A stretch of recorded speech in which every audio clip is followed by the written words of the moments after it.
as long as that I'm delivering the point which is supposed to be delivered out. Oba nkozeseza emotion oba se emotion ekyo kyange kuba nze mba nina ekintu kyentuusa kyange okozesa emotion zange naki kyange kubanga abantu betukoleramu society efaanana etya yekuleetera okubeera how you react to them. Society gye tukoleramu 70% mu batunuulire neeyisa yaabwe gye beeyisaamu. How do they behave? Bwotyo bw'olina obbakwata kubanga ekitulemye okutegeera abasinga obungi nti society yaffe egenze bakiyita evolving egenze ekyuka nti olina okugenda mu ngeri gyetambulamu osobole okubeera nga okola ekyo ekyetaagisa okuba nga kikolebwa. Ensonga endala nze obujulizi bwange mbulina weebuli era seetaaga na kugamba nti nno sibulina.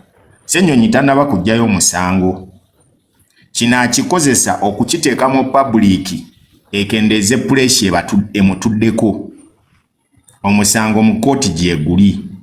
Njagala tukozese nnyo kye bayita okulowooza okuli extra. Abasajja bano bwe baali batwala omusango mu kooti baali bamanyi nti gugenda kubanguyira era nga bamanyi nti bannantagambwako bannantayogerwako era kye boogera kyekyo it's the alpha and omega.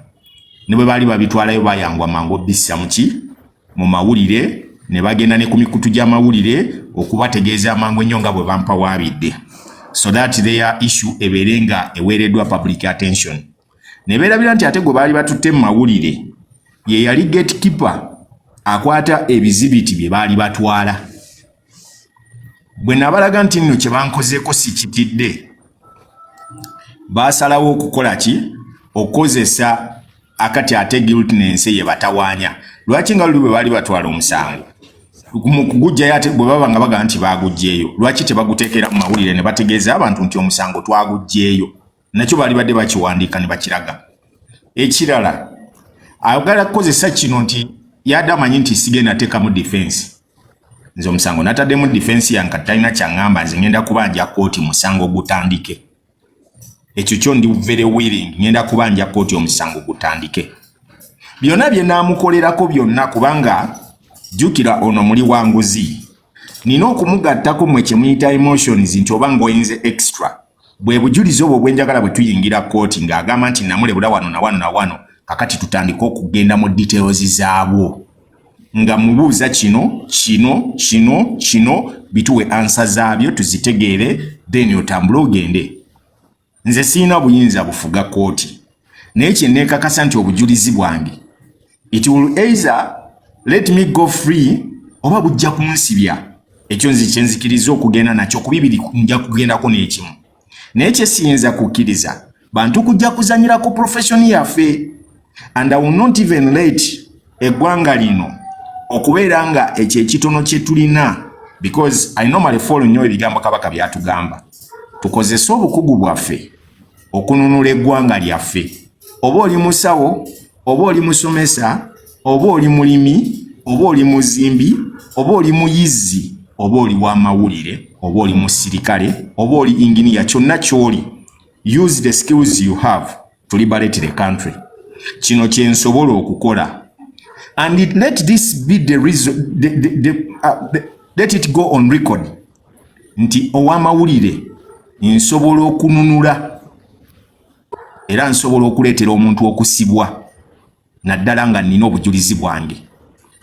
Sinza agenda okuba nga asoose era ono si gwe nsookeddeko. Bwe nzirayo emabega n'enkulaga ku sitole yange genda okebera omusajja bamuyita Katokajo byali mu luzira bamusiba. Oyo yali adduse twamukwatira na musabo nga adduse nga bamunoonya ku bintu by'okusaddaaka omwana. Twamukwata I myself and Stanley Ndawula owa investigator ali mu komera. Ago gaali mawulire. Amawulire ge gakwata bakazinda. Amawulire ge gakwata Kyandi Jamwa ku nsonga za Temangalo n'ebintu sente ze baali balidde. Kati tebitandise lwaleero olw'okuba nti abantu bafe abasinga obungi leero lwe batandise okujjumbira ennyo amawulire.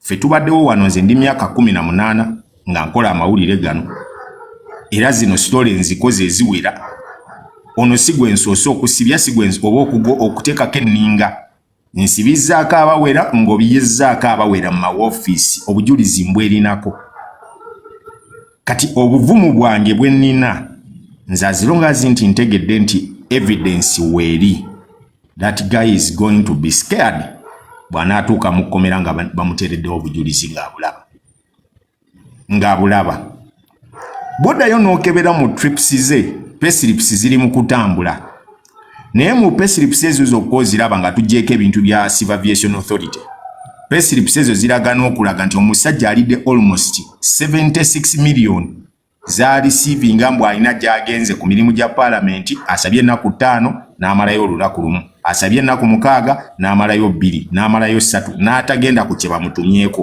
ku nkomerero sente ye n'azizza n'azikozesa ebibi obubbi awo we butandikira mpola mpola era bwe yalaba ng'ekyasobola okutambula nga teri amutegedde ekyamukwata kyali kya Ssegirinnya era bwe bamusaako Kazito yakwata sente n'azizzaayo kati ekyo kyamwanguyira n'okutegera genda otunuulire ku likodi balaga ye worst performer leader of gundi yali chairman wa Kosase ku myaka 2 n'ekitundu gye yaliko era on those 2 years and a half report ze zonna ezisinga obungi ababaka banne tebazisayiningako bino ebintu mbadde mbifollowinga ever since I started to trigger him ansalinga ebibuuzo bya corruption bino report ezisinga obungi babaka banne tebazisayiningako abali ba member kakiiko minutes zoogera birala naye yennyini bye yawandiika mu report ze birala ababaka ne bagana obisaako emikono kino ekintu tekiri nti olw'okuba ono nti abantu abasinga bakitwala mbwa I have a personal vendetta on NUP no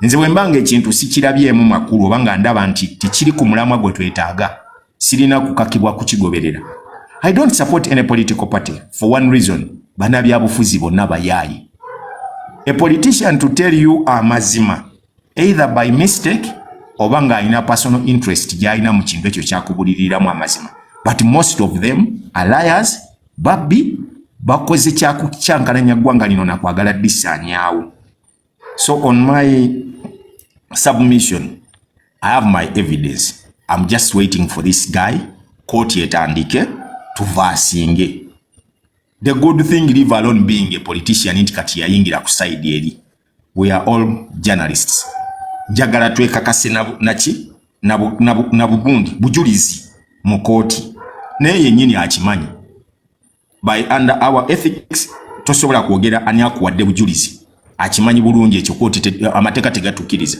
but I have my evidence let's go to docs of courts buli omu ayimirire waayimiridde and we go for a cross examination mubuuze ebyanga mpe answer zaabyo muteerewo obujulizi bwabuuza then we go anaaba asinze kooti ejja tulamula okitegeera and on top of that is the same person who said kooti tezikola naye ate n'asituka n'agenda mu kooti kati ku mulundi guno azisuubira lwe zigenda omukolera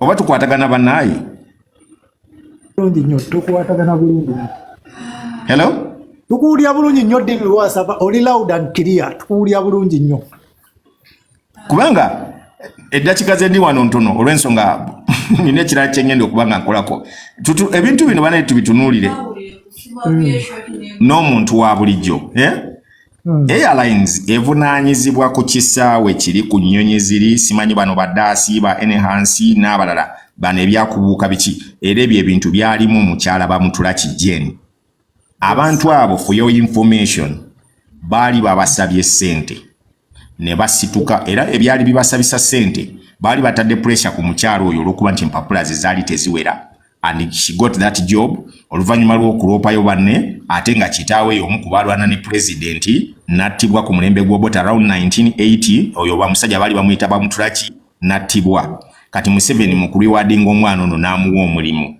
era bw'amuteeka awo bano bwe babagala omusaba ssente n'omwali ebyokuwa ab'amawulire ssente ez'okwadvertisinga Airlines essente zo ne ziweebwa omwami bamuyita Irumba agamba akulira bannamawulire abasinga aba online but we never received that money. It was around 180 million something.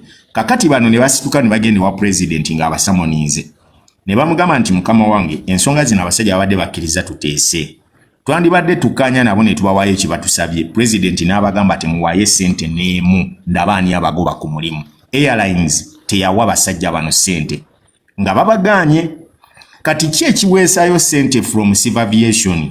Civil Aviation ye yali ekola ku ky'okuddaabiriza ekisaawe ekyo kizimba, ye yali contracting era ye yaleeta Abachina kuba yeevunaanyizibwa ku kisaawe. Then abasajja bano baali bazimbye nga waliwo ekisaawe ekikadde balina okkigatta ku kisaawe ekipya ekizimbiddwa, ne bakiteekako ssente ezaali mu billions of money. Era ensimbi ezo ezimu kubanga buli kilomita baali gye baliridde ebbiliyoni 10.6. Ssente ezo tezirimu mu lipooti ya Mwami Ssennyonyi. Nze bye mubuuza. He never reported that money in his report.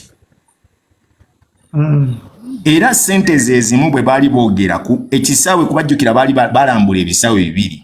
Ekisaawe eky'Omwaluwa n'eky'Entebbe.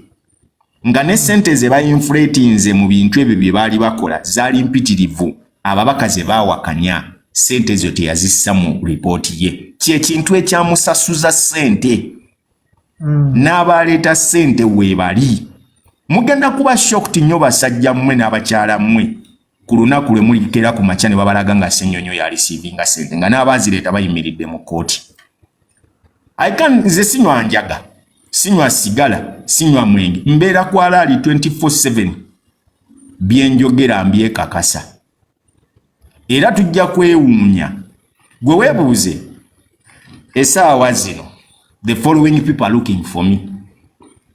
Lwaki banoonya? Lwaki banoonya abantu bano wammanga? Era lwaki emboozi gye basinga okupushinga essaawa zino yeey'okulaba nga bagamba nti kuba they are looking for me. Nabo bennyini bayombye mu meeting zaabwe munda. Kyagulanyi nga bagamba ki ekyabatwala mu kooti nga bamugamba omusango simanyi gujjeeyo okola biki. Naye ate nze ne bagamba nze siyagala kujjayo omusango, njagala tuguwoze gugwe. Tuguwoze gugwe. They have sent 2 people, they have called me for a meeting and I dodged them. Bakantumira abantu babiri. Omu yali ayagala kunsinkana Lwakusatu leero Lwakuna nagaana. N'omulala yali ayagala kunsinkana ku Sunday. I refused. And I even made a show the other time ngamba Ssennyonyi annoonya neetondere. Lwaki? Nze sinza amuyinako obuzibu. Enguzi teyali ya taata wange oba ssente zange. Yali ya ssente ya muwi wa musolo. If he is about to apologize to me, agende yeetondere bannayuganda. Kubanga mu abasinga obungi nze nnyinza okuba nsobola okwegulira amafuta mu ttadooba yange oba okusasula yaka. Naye jjajja wange mu kyalo singa abadde gyali yalibadde tasobola kusasula amafuta mu ttaala. Ffenna abasinga obungi tukimanyi bulungi nnyo. 1.7 billion ezo ssente zisobola okuyimirizaawo amalwaliro ameka golowooza nga budget. Era zisobola tugulira ambulances mmeka zisobola okubeera ku centers ezo. Era osuubira singa babadde bagambye nti bazitadde kugula mama kits ez'abakyala abagenda mu malwaliro okuzaala, bameka baali badde basobodde okubeera nga bali secured. Kale katugambe ekitone nnyo ekisembayo. Bannyinaffe bangi nnyo bagenda mu nsonga abaana abawala abataba bali mu primary nga tebasobola na kufuna bupads obwo ne balemererwa n'okusoma. Gw'osuubira senga ssente ezo baaziteeka ku budget y'essomero nti ziyamba abaana, zaali badde zikoze ku baana bameka abaali badde balemeddwa okuluuzinga okusoma. Ebyo ebintu bye tuba tusooka okuteeka mu mitima gyaffe. I'm not looking for any penny from these people. Saagala ssente. Kyensinga okwagala, we want to have a transparent leadership bwe tuba baakukyusa ggwanga lino. Bwe tuba baakukyusa ggwanga lino, tulina okubeera n'abakulembeze abo be tulaba nti balimu ensa. Yes, sir. Jebaleko sewo. Kale sewo nawe jebaleko. Yes, nze incident omusango guno ngulinamu interests bbiri zokka. Naye ky'onaasalawo ggwe kiyinza okuziikira ddala generation eno oba okwongereza ddala enguzi. Kiri bwe kiti nti omusango guno ne resentment oba ignorant mind bannayuganda ku level gye bagiwakanyizaako nti ono munnabyabufuzi tasobola kukola kino, oli asobola. Senga omusango guno gugenda mu kkooti n'otaganya bantu bano kukuwuddisa nti mutuula muteese, ogenda boozibudde generation okutegeera nti Parliament buli muntu aliyo ali enguzi.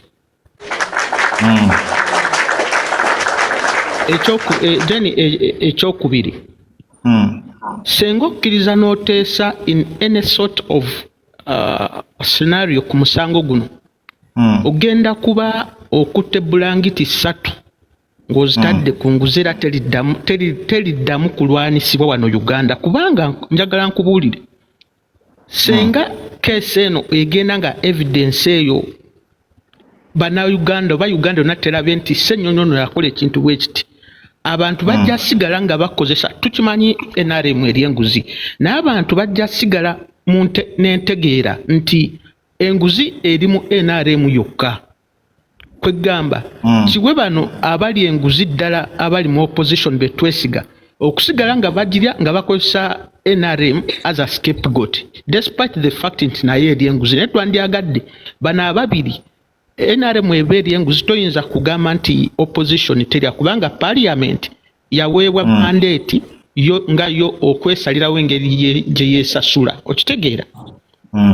So toyina nze nkusaba ebintu bibiri ensonga zange zenkugambye bakubira amasimbuli kimu baagala muteese I know ku party yaabwe nga NUP oba opposition kibalya naye for the greater cause ey'okuzibula bannayuganda okutegeera munnabyabufuzi yaani ow'omulembe guno. Ndowooza ekyo tukole nga saddaako omusango togujjaayo guwozebwe. Kati kambagumye mu nsonga eno mugitegeere ababadde nange bammanya abakozeeko nange. Nina ebintu bino bisatu wammanga b'abamawulire abasinga obungi ne bye batalina. Once a case comes to my desk nga is at the benefit of our career and the company, toyinza kunziza mu mabbali kuteesa. Ekyo kyekisooka. Kati ebigambo bino kambi bagambe from me myself. Singa olunaku lukeera ku makya ne nzikiriza okuteesa n'abasajja bano bentadde ku kisenge nga kaakati balina option emu egamba nti ebyomusango tebikyakola kati tunoonye bwe tuteesa naye kaliya yange ngenda kuba njinyumiza nti abantu.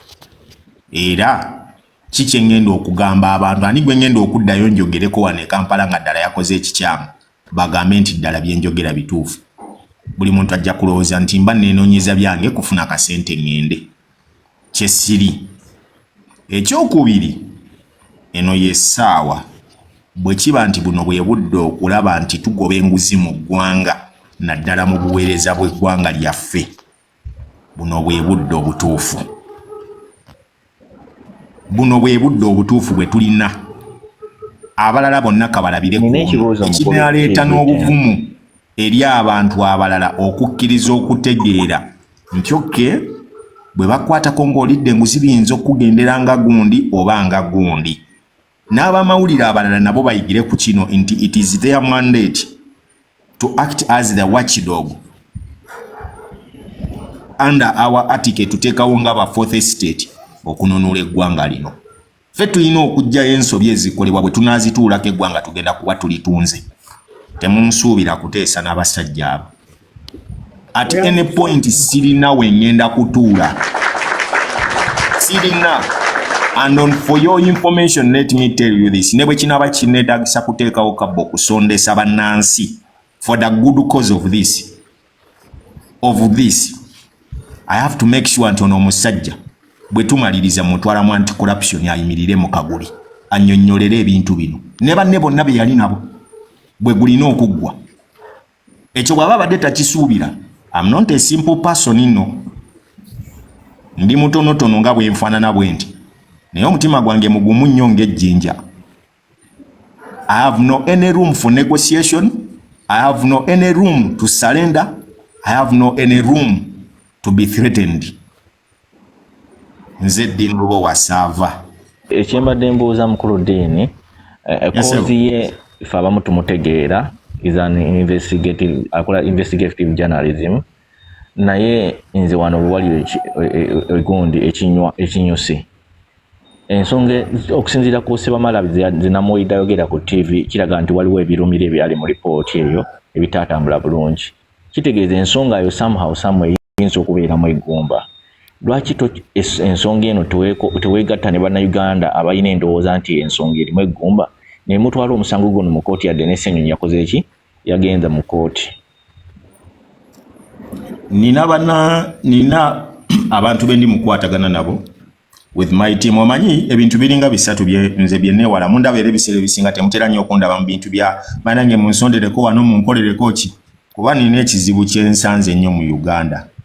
Once I come out nengamba nti banange tusonde kino ojja genda okuwulira nga abantu bakugamba twasonda bilioni 3 nga n'atakuwa yadde ekikumi akoze eki akulumiriza nti yaleeta sente naye nga taleetangako yadde olwataano. Kese eno nandyagadde buli muntu omulala yenna agiyingiremu naye ogenda kuba otaddewo room ey'abaana abannakigwanyiza abeenoonyeza ebyabwe abaagala okugamba nti abaayi nze abasajja twateesa nabo oyo namulaba twateesa. Kakati wano bw'oguma bw'omu manyi nti abantu bangi abali emabega wa kese eno besirina nabwe nnyinza kuba nnyonnyola nga mmaze okuteesa n'abasajja bano mbagambe ki afterwards. Nze ekyo kyekikulu kyange. The other time when ali wano nabanyumiza ku kesi ya Kasiwukira nti once I do a story ne picking up public interest ebyokugiteesezaako sibirinaako yadde eddakiika kuba mba mbuuza bano ngenda kubaddamu ntya enkya bwe balimbuuza. Okitegeera bwe balimbuuza ngenda baddamu kigambo ki kati ebyo ebibuuzo ebyo bwe balimbuuza ebyo yensonga lwaki nsalawo ne ngamba kesi ngenda gitwala ngenda kumuggulako private prosecution mu anti-corruption ekyo nkibagambi. I've done with my gundi zonna ngenda gikola ngitekeyo ayimirire naye mukaguli wali nange nga bwantutte eno mu bya defamation simanyi biki nange mutwale wali mu ya anti kubanze muvunaana nguzi timuvunaana kirala. Dina, I'm worried of your life. Have you thought about your safety? Kakati nekyo nakyo ndowooza kankikiriyalinge bulungi. There is no one who has right to my life. Ekyo kankibagambe. It is only God. If it is my time to go tomorrow, ne bwe naaba nina bulletproof oba biki nga Katonda asazeewo nti kalenda yange ekoma nkya ssaawa 5 ne bwe mba nnwana nnyo ku mukaaga sijja kubanga njogera. Newe bakiba nti Katonda amanyi nti I'm supposed to live 70 or 50 or whichever kind of years zenina okuba ku nsi kuno nja kubeerako tewali aninako buvunaanyizibwa ku bulamu bwange. That's why nze nasalawo ne ngamba sigenda kudduka nali bweru awo nenkomawo wano tetulina gwe tugenda kulekera nsi eno. Nze bakadde bange balwana mu ntalo za wano n'abamu ne bafa mu mbeera embi. Kakati it is high time now to secure our country for the good of our children. Betulina wano tetulina gwe tugenda girekera. Ebyo ebyasimanyi bajja kutta bajja kukola ki bajje alina obuyinza ku bulamu bwange oyo afuga kalenda yange ajje.